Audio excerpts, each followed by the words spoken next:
Hi everyone, welcome to let's improve. আজকের এই ভিডিওতে সবাইকে ওয়েলকাম। তোমরা যারা যারা জেনপাস ইউজি 2025-এর জন্য প্রিপেয়ার করছো তাদের জন্য আজকের এই ভিডিও। দেখো, আজকের এই ভিডিওতে আমরা ডিসকাস করতে চলেছি যে জেনপাস ইউজি 2025-এর যে পরীক্ষা, সেখানে কি আমরা অন্যান্য বছরের তুলনায় এই বছর একটু বেশি কম্পিটিশন দেখতে চলেছি, এবং এটা আমি কেন বলছি, সত্যিই কি আমরা একটু বেশি কম্পিটিশন দেখতে পাবো নাকি, ইত্যাদি বিষয় নিয়ে আজকের এই ভিডিওতে আমরা ডিসকাস করব।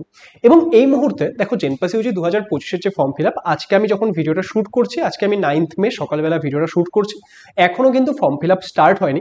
তাহলে ফর্ম ফিল আপ কবে নাগাদ হতে পারে এবং সেই অনুযায়ী আমাদের এখন কি করা উচিত, যারা কিনা অনেকটা সময় ধরে জেনপাস ইউজি 2025-এর প্রিপারেশন করছো তাদের কি করা উচিত, যারা রিসেন্ট টাইমে প্রিপারেশন স্টার্ট করেছো তাদের কি করা উচিত, সমস্ত কিছু নিয়ে আজকের এই ভিডিওতে আমরা ডিসকাস করতে চলেছি।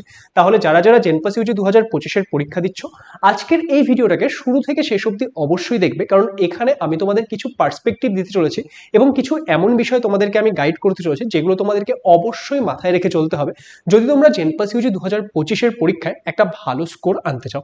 তাহলে চলো স্টার্ট করা যাক। দেখো, আমাদের যে জেনপাস ইউজি 2025-এর ফর্ম ফিল আপ, যেমনটা আমি বললাম যে আজকে আমি যখন ভিডিও শুট করছি এখনো কিন্তু এর ফর্ম ফিল আপ স্টার্ট হয়নি। তাহলে আমাদের ফর্ম ফিল আপ কবে হবে সেটাও আমরা এক্স্যাক্টলি তো আমি মন থেকে তো বলে দিতে পারছি না, কিন্তু আশা করা যায় যে আমাদের উচ্চ মাধ্যমিকের রেজাল্টও বেরিয়ে গেছে।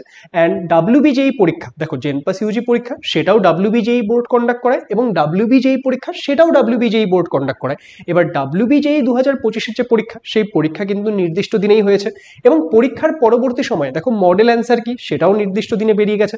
তাহলে এই বোর্ডের আন্ডারে যে অন্য পরীক্ষা সেটা কিন্তু ঠিকঠাকই চলছে, কিন্তু এই ডাব্লিউবিজেই ছাড়া অন্যান্য যে বিভিন্ন পরীক্ষাগুলো ডাব্লিউবিজেই বোর্ড কন্ডাক্ট করায় সেটা সংক্রান্ত কিন্তু আমরা কোনো আপডেট পাচ্ছি না। শুধুমাত্র জেনপাস ইউজি নয়, আমাদের যে বাকি পরীক্ষাগুলো ডাব্লিউবিজেই বোর্ড করায় তাদেরও কিন্তু কোনো আপডেট এই মুহূর্তে দেওয়া হয়নি। তো আমরা এক্সপেক্ট করতে পারি যে আমাদের যেহেতু ডাব্লিউবিজেই জিনিসপত্র সমস্ত কিছু টাইম টু টাইম ঠিকঠাকই চলছে এবং এই মুহূর্তে উচ্চ মাধ্যমিক 2025-এর রেজাল্টও বেরিয়ে গেছে, হয়তো খুব তাড়াতাড়ি আমরা এই পরীক্ষাগুলো সংক্রান্ত আপডেট দেখতে পাবো এবং ফর্ম ফিল আপও হয়তো খুব তাড়াতাড়ি আমাদের স্টার্ট হয়ে যাবে।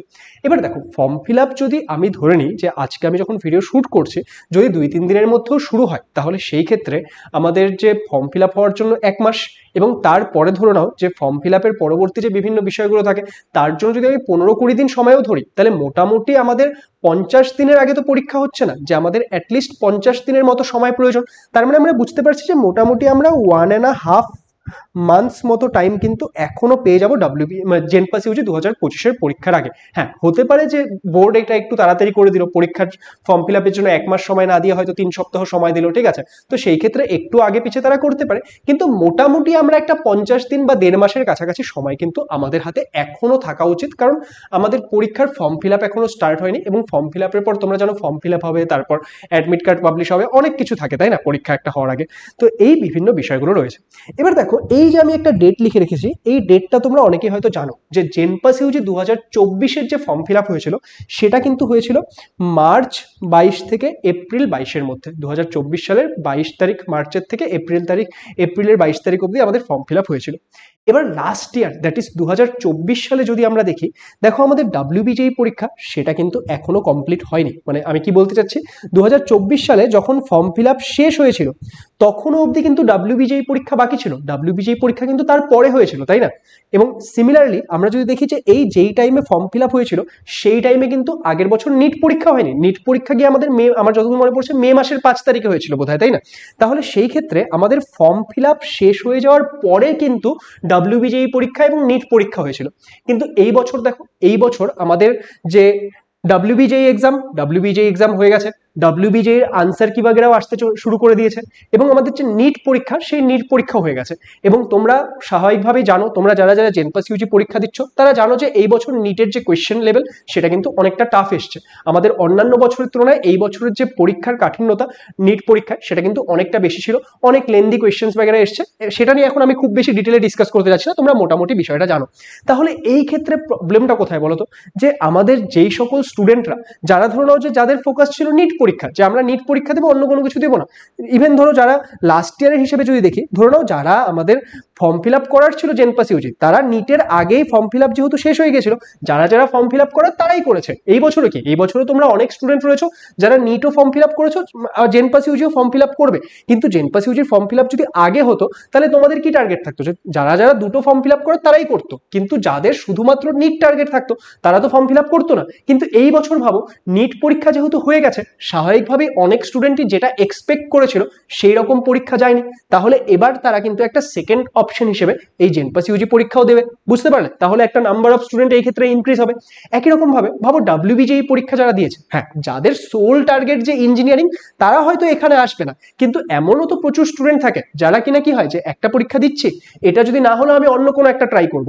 এবার এই ক্ষেত্রে পরীক্ষার আগে অনেকে কনফিডেন্ট থাকে যে ঠিক আছে আমি ডাব্লিউবিজেই দিচ্ছি, আমি ডাব্লিউবিজেই দিয়ে হয়ে যাবে, আমি জেনপাস বাগেরা ভরবো না, আগের বছরের ফর্ম ফিল আপের কথা যদি বলি। কিন্তু এই বছর যখন পরীক্ষা হয়ে গেছে, পরীক্ষা হয়ে যাওয়ার পরে যাদের যাদের পরীক্ষা খারাপ হয়েছে তারা কি, তারা একটা সেকেন্ড চান্স হিসেবে অন্যান্য পরীক্ষাও দেখবে, এবং স্বাভাবিকভাবেই যাদের ডাব্লিউবিজেইতে একটু পরীক্ষা খারাপ হয়েছে তারা এই ক্ষেত্রে জেনপাস ইউজিতে এসেও ফর্ম ফিল আপ করবে, কারণ তারা জানে যে জেনপাস ইউজির ফর্ম ফিল আপ এখনো কি, জেনপাস ইউজির ফর্ম ফিল আপ এখনো স্টার্ট হয়নি। তাহলে যখন ফর্ম ফিল আপ স্টার্ট হবে, তাহলে নিটের স্টুডেন্টরা যারা ধরো দুটো পরীক্ষা আগেই দেওয়ার কথা ছিল তারা তো দিচ্ছে, কিন্তু যারা শুধু নিট দেওয়ার কথা ছিল তাদের মধ্যেও প্রচুর স্টুডেন্ট এখন জেনপাস ইউজি পরীক্ষা দিতে আসবে। ডাব্লিউবিজেইতে যারা শুধু ডাব্লিউবিজেই দেওয়ার কথা ছিল তাদের মধ্যেও অনেক স্টুডেন্ট এখন জেনপাস ইউজিতে আসবে। তাহলে এই যে এই অ্যানালাইসিস অনুযায়ী কিন্তু আমি যেটা এক্সপেক্ট করছি যে এই বছর কিন্তু আমাদের নাম্বার অফ স্টুডেন্ট ইনক্রিজ হওয়ার প্রবাবিলিটি রয়েছে। তার কারণটা তোমরা বুঝতেই পারছো, খুব স্বাভাবিক যে আমাদের এই যে বিভিন্ন পরীক্ষাগুলো, সেই পরীক্ষাগুলো হয়ে গেছে এবং আমাদের এটার ফর্ম ফিল আপ এখনো বাকি। তাহলে যাদের পরীক্ষা খারাপ হয়েছে তারা স্বাভাবিকভাবেই কিন্তু এখানে একটা চান্স নেবে। এবং এই ক্ষেত্রে একটা জিনিস বোঝো, যারা নিট এক্সাম দিয়েছে তাদের কিন্তু ফিজিক্স, কেমিস্ট্রি, বায়োলজি সেটা তারা মানে যারা ভালোভাবে প্রিপেয়ার করেছে। নিট দেখো, আমাদের যখন একটা পরীক্ষা হচ্ছে সেখানে প্রচুর স্টুডেন্ট থাকে, কিছু স্টুডেন্ট মানে প্রিপারেশন করে দেয়, কিছু স্টুডেন্ট নর্মালি দিয়ে দেয়। যারা নর্মালি দিয়েছে তাদের কথা বলছি না, কিন্তু ধরো নিট পরীক্ষায় যারা ভালোভাবে প্রিপেয়ার করে দিয়েছিল তাদের তো ফিজিক্স, কেমিস্ট্রি, বায়োলজি ভালোভাবে করা রয়েছে। তাদের কি, তাদের এই ক্ষেত্রে ফিজিক্স, কেমিস্ট্রি, বায়োলজির যে কনসেপ্টগুলো রয়েছে সেগুলোকে রেগুলার রিভিশন করা প্রয়োজন। জেনপাস ইউজি পার্সপেক্টিভে, জেনপাস ইউজিতে যেহেতু টাইম কম থাকে, সেই টাইম ধরে ধরে প্র্যাকটিস করা প্রয়োজন, এবং তার সাথে আমাদের ইংলিশ আর লজিক্যাল রিজনিংটা শেখা প্রয়োজন।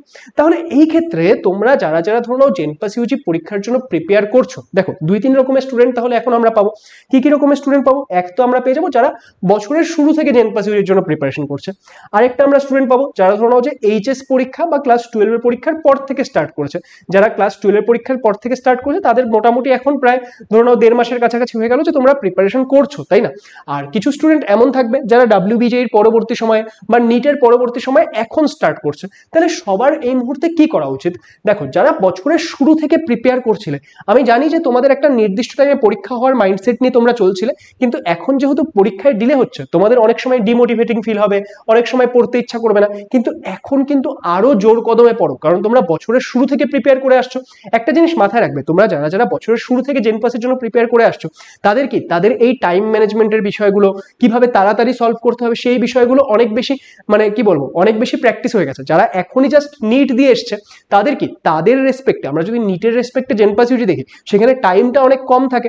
তাহলে যারা নিট দিয়ে সদ্য এসছে তাদের কি, তারা যারা যারা প্রিপেয়ার করেছিল তাদের ফিজিক্স, কেমিস্ট্রি, বায়োলজিটা একটু ভালো করে পড়া রয়েছে, কিন্তু তাদের কিন্তু ইংলিশ, লজিক্যাল রিজনিং একদম শুরু থেকে করতে হবে। কিন্তু তোমরা যারা যারা বছরের শুরু থেকে করে এসছো তাদের ইংলিশ, লজিক্যাল রিজনিংও ভালো করে করা রয়েছে এবং বাকি সাবজেক্টগুলোও ভালো করে করা রয়েছে।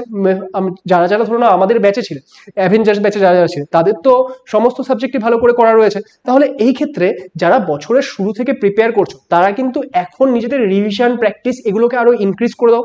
যত বেশি পরিমাণে পারো মক টেস্ট দাও, যত বেশি পরিমাণে পারো প্র্যাকটিস করো, ওকে, যাতে তোমাদের যে সেই শুরু থেকে স্টার্ট করেছো সেই জিনিসটা বজায় থাকে। যারা ধরো নাও যে এইচএস এর পরে স্টার্ট করেছিলে, ওকে, যে ক্লাস 12 এর পরীক্ষার পরে তোমরা স্টার্ট করেছিলে জেনপাস ইউজি প্রিপারেশন, তারা এখন কি করতে পারো? তারা এখন দেখো তাদের ধরো নাও যারা যারা আমাদের ড্রিম ব্যাচে রয়েছে, তাই না? আচ্ছা, বাই দ্য ওয়ে এখানে একটু বলে রাখি, ড্রিম ব্যাচের কথা যেহেতু আসলো, যে ড্রিম ব্যাচের এনরোলমেন্ট কিন্তু আমরা বন্ধ করে দিয়েছিলাম, কিন্তু তোমাদের এই যে বিভিন্ন পরীক্ষাগুলো দেখো, আমরা এই যে এক্সপেকটেশনটা সেটা আরো পাচ্ছি কোথা থেকে, যে আমাদের যখনই ডাব্লিউবিজেই শেষ হয়ে গেছে, নিট শেষ হয়ে গেছে, আমাদের কাছে প্রচুর স্টুডেন্টের রিকোয়েস্ট আসে যে স্যার ড্রিম ব্যাচের এনরোলমেন্ট স্টার্ট করুন। কারণ তোমরা জানো আমরা ড্রিম ব্যাচে এনরোলমেন্ট এনরোলমেন্ট অফ করে দিয়েছিলাম, কারণ আমাদের মেইন টার্গেট থাকে তোমাদেরকে কোয়ালিটি কন্টেন্ট প্রোভাইড করা। তো সেই ক্ষেত্রে আমাদের একটা নির্দিষ্ট সংখ্যক স্টুডেন্টই আমরা এনরোলমেন্ট নিই, সেই সংখ্যাটা যখন পূরণ হয়ে গেছিল আমরা কিন্তু এনরোলমেন্ট অফ করে দিয়েছিলাম। কিন্তু তোমাদের এত রিকোয়েস্টে আমরা কিন্তু ড্রিম ব্যাচের এনরোলমেন্ট আবার স্টার্ট করেছি, কিন্তু এটা শুধুমাত্র 100 জন স্টুডেন্টকে আমরা আর ভর্তি নেব। তাহলে তোমরা যারা যারা ভাবছো যে জেনপাস ইউজি 2025-এর জন্য ভালো করে প্রিপেয়ার করবে, তারা অবশ্যই এটাতে এনরোল করার চেষ্টা করো। আর যারা ধরো যে নিটের পরবর্তী সময়ে এখন জেনপাসের প্রিপারেশন স্টার্ট করবে ভাবছো, তাদের জন্য তো ইংলিশ, লজিক্যাল রিজনিং এগুলো ভালো করে শেখা, জেনপাস রিলেটেড যে কোয়েশ্চেন প্র্যাকটিস, মক টেস্ট ইত্যাদি মানে খুবই প্রয়োজন। তারা কিন্তু এই কোর্সটাতে অবশ্যই এনরোল করার চেষ্টা করো। দেখো এই কোর্সের মধ্যে তোমরা কি কি পাবে, যে তোমাদের যে 5টা সাবজেক্ট, সেই 5টা সাবজেক্টই আমরা কভার করেছি। অফকোর্স এটা একটা ক্র্যাশ কোর্স, কিন্তু ক্র্যাশ কোর্স হওয়া সত্ত্বেও এখানে আমরা শুধুমাত্র ফিজিক্স কেমিস্ট্রিটাকেই ক্র্যাশ কোর্স হিসেবে পড়িয়েছি।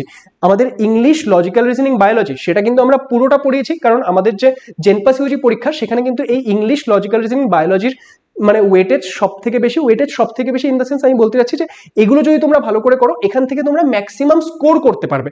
আমাদের ফিজিক্স কেমিস্ট্রি সেখান থেকেও 25-50 নম্বর আসে, কিন্তু আমাদের যে এই ইংলিশ, লজিক্যাল রিজনিং, বায়োলজি এটার কি এই তিনটা হচ্ছে মোস্ট স্কোরিং সাবজেক্ট এবং টাইম সেভিং সাবজেক্ট অলসো।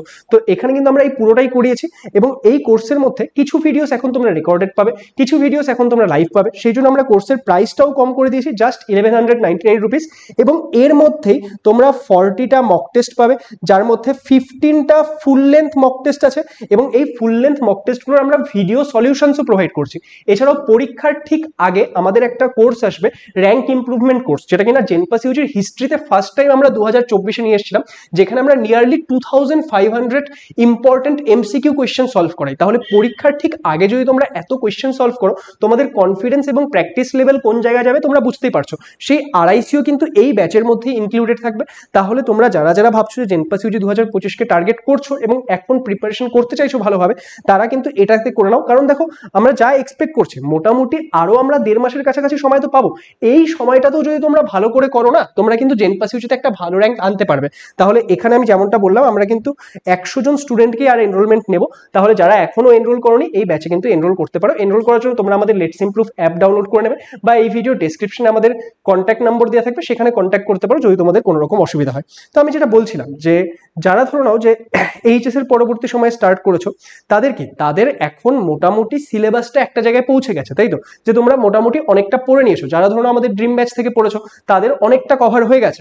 তো এই ক্ষেত্রে এখন তোমরা যত বেশি পরিমাণে পারো রিভিশন করো, এবং আশা করছি যে তোমরা মক টেস্ট দেওয়া স্টার্ট করে দিয়েছো। যারা মক টেস্ট দেওয়া স্টার্ট করোনি, মক টেস্ট স্টার্ট করে দাও, যাতে তোমাদের টাইম ম্যানেজমেন্টটা বেটার হতে থাকে। ওকে, এন্ড যদি তোমরা আমাদের মক টেস্টে থাকছো, বাই দ্য ওয়ে কেউ যদি চাও যে শুধু মক টেস্টে এনরোল করতে পারবে, সেটাও করতে পারো। মক টেস্টের প্রাইস 299 রুপিস। ওকে, তো যারা ধরো আমাদের মক টেস্ট থাকছো, তোমরা একটা মক টেস্ট দিলে, সেখানে কত নাম্বার পেলে না পেলে সেটা দেখলে, তারপর সেটাকে অ্যানালাইসিস করো। ধরো একটা মক টেস্টের মধ্যে তোমাদের যে কোয়েশ্চেন থাকছে, কতগুলো কোয়েশ্চেন থাকছে? একটা মক টেস্টের মধ্যে তোমাদের 100টা কোয়েশ্চেন থাকছে। তো একটা ফুল লেন্থ মক টেস্ট দেওয়ার পর তুমি যদি কিছু মক টেস্টের কোয়েশ্চেন নাও পারছো, তোমরা ভিডিও সলিউশন দেখো, তাহলে সেখান থেকেও তোমাদের অনেকটা প্র্যাকটিস হলো, অনেকটা পড়া হলো, বুঝতে পারলে? তো এইভাবে করে আগাও। আর যারা এখন স্টার্ট করছো, তারা সবার প্রথমে কি করো বলো তো?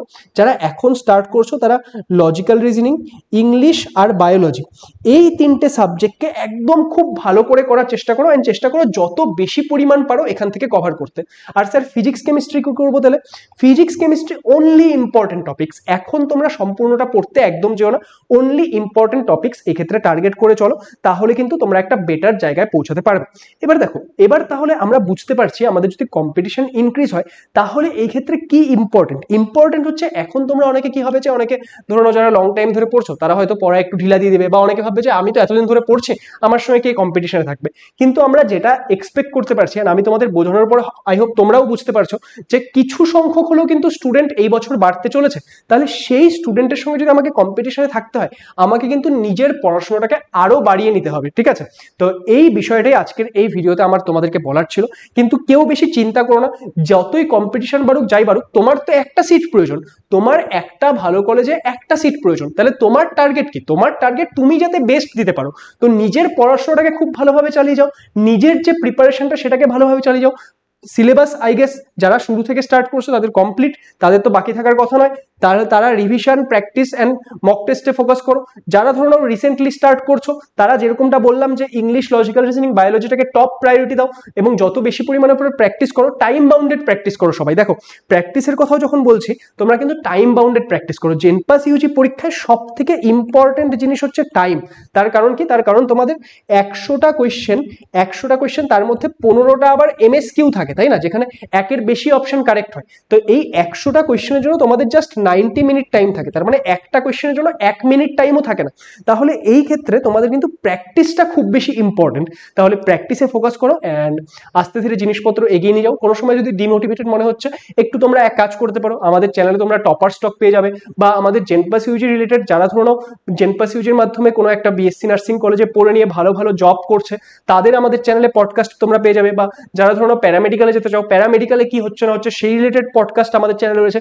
এগুলো দেখো, এগুলো তোমাদেরকে মোটিভেটেড রাখবে। যখন আমাদের একটু ডিমোটিভেটেড মনে হয় তখন আমরা এই বিভিন্ন জিনিসগুলো দেখে একটু মোটিভেটেড থাকতে পারি। তাহলে এইভাবে নিজেদের প্রিপারেশনটাকে আগিয়ে নিয়ে যাও, তোমরা অবশ্যই ভালো করতে পারবে।